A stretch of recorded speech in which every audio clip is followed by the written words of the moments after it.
Paul Galesko is standing in a room full of impounded cameras. Columbo has just told him the one piece of evidence that could prove the kidnapping is gone, destroyed by accident. And Galesko, a professional photographer who should have no idea which camera was involved, walks straight to it and picks it up. That is not a confession. It is something more dangerous. It is knowledge that only the killer could possess, revealed by a trap Columbo built out of a lie. Columbo is celebrated for catching murderers through patience, observation, and one more thing. But some of his most famous cases end with something harder to admire: a staged room, a planted clue, a threat delivered through someone else. The question is not whether these killers were guilty. They were. The question is whether Columbo earned the proof fairly, or whether he crossed a line to get it. To answer that, you have to look at the traps themselves, because they are not all the same. And the differences between them tell you something important about the detective who built them. 4 cases, 4 methods, 4 different answers to the question of how far a detective should go to prove what he already knows is true. The Galesko case in Negative Reaction is the cleanest version of what Columbo does at his best. Paul Galesko, played by Dick Van Dyke, is a photographer who murders his wife and stages a fake kidnapping to cover it. The ransom note is typed on a typewriter and photographed, and the camera used to take that photograph is the key piece of physical evidence. Columbo suspects Galesko early but cannot prove which camera was used, so he lies. He tells Galesko the enlargement has been destroyed. Then he plants the real camera among a group of wrong ones and watches. Galesko, believing the evidence is gone, relaxes just enough to reach for the camera he recognizes. He does not hesitate. He does not look around the room, weighing his options. He goes to it because he knows it, the way you know your own car in a parking lot. The trap is dishonest. The lie about the destroyed evidence is deliberate and premeditated. But the knowledge Galesko reveals is real. Nobody told him which camera to pick. Nobody guided his hand. He selected it because he used it, and that recognition is something Columbo could not have manufactured.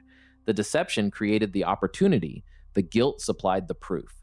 And the distance between those two things is where the ethics of this trap live. Now compare that to what happens in Double Exposure.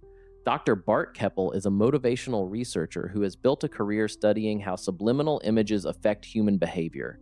He uses that research to commit murder. He splices subliminal images into a screening reel to lure his blackmail victim to a specific location and shoots him. Columbo suspects Keppel but lacks physical evidence tying him to the killing, so he takes Keppel's own method and turns it against him. Columbo splices subliminal images of himself searching Keppel's office into a screening reel that Keppel is watching in a theater. The images are designed to make Keppel anxious enough to check the hiding place where he stashed the murder weapon.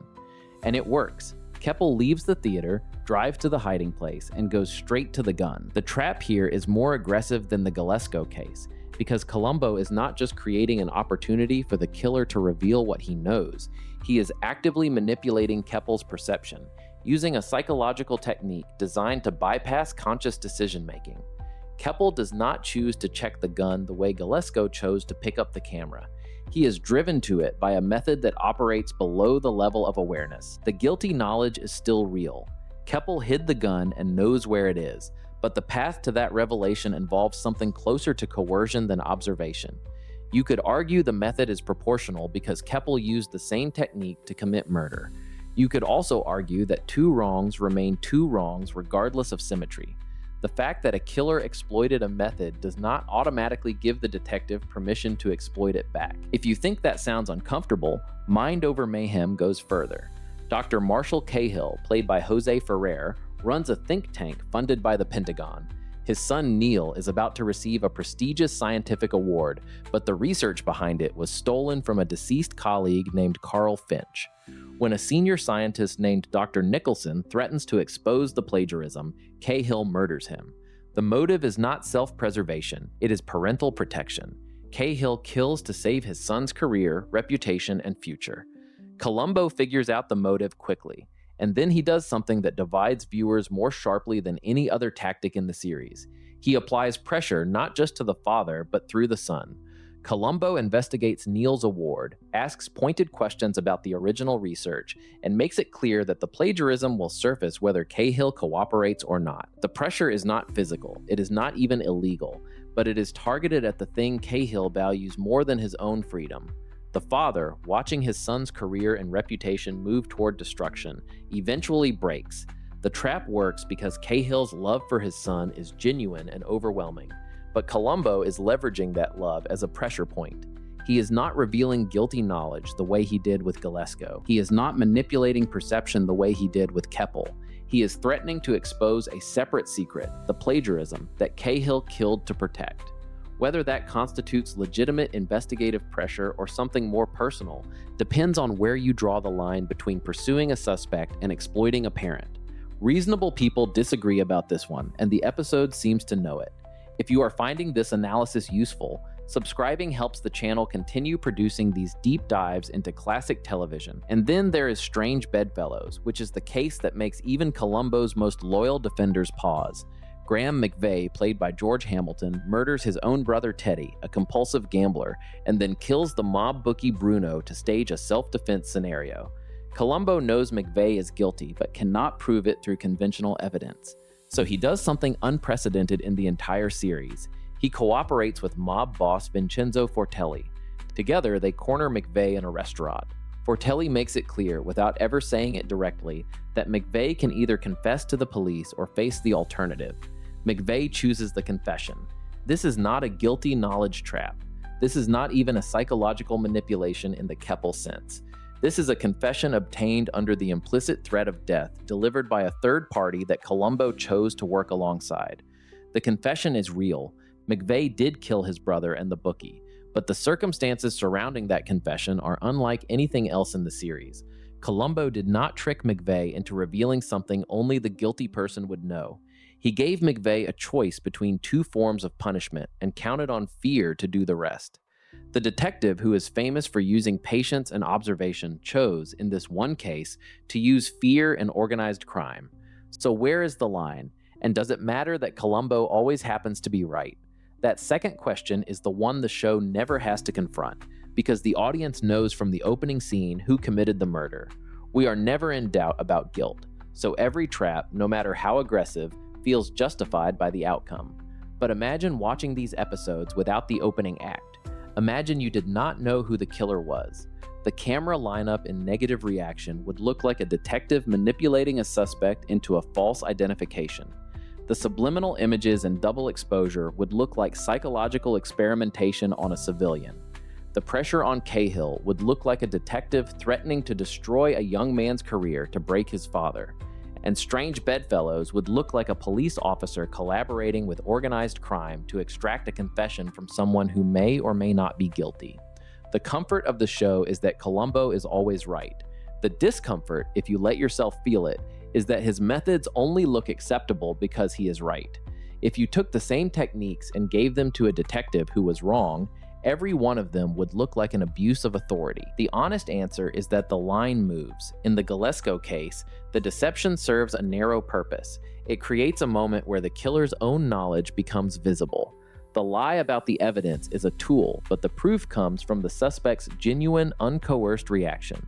That is as close to a clean trap as Columbo ever builds. The Keppel case sits in a gray area. The guilty knowledge is real, but the method of extracting it bypasses the suspect's conscious choice. Columbo is not just watching for a mistake. He is engineering one through psychological manipulation that the suspect has no defense against. The Cahill case introduces emotional leverage. Columbo is not manipulating perception or staging evidence. He is applying pressure through the thing the suspect values most, his son's future, and that pressure is what produces the break. The plagiarism investigation is legitimate. Neil's award was based on stolen research, and that fact would have surfaced eventually regardless of the murder case. But Columbo accelerates the exposure deliberately, knowing that the father is watching, knowing that the father killed to prevent exactly this outcome. The investigative work is real. The emotional effect is calculated. Whether that crosses the line depends on whether you believe an investigator should use a suspect's personal relationships as instruments of pressure, even when the suspect is guilty and the relationships themselves are entangled with the crime. It is worth noting that Columbo does not threaten Neil directly. He investigates, but the investigation is pointed in a direction designed to cause maximum psychological pressure on the father, and that pointing is a choice. And Strange Bedfellows stands apart from all three. There is no guilty knowledge trap. There is no cleverness. There is a partnership with a criminal organization and a confession extracted through fear. Even if you accept that McVeigh deserved to be caught, the method Columbo used to catch him does not fit alongside the camera in negative reaction or the subliminal images in double exposure. It belongs in a different category entirely. Columbo's genius was never just intelligence. It was the ability to make guilty people feel safe enough to reveal themselves. The best traps in the series work because the killer's own confidence, vanity, or expertise becomes the instrument of exposure.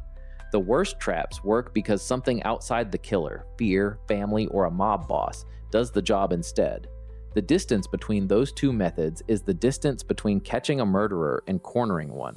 And Columbo, across 4 decades of television, did both. Which Columbo trap do you think came closest to crossing the line? Tell me in the comments. And if you enjoy this kind of Columbo psychology and character analysis, subscribing is the best way to make sure the next one reaches you.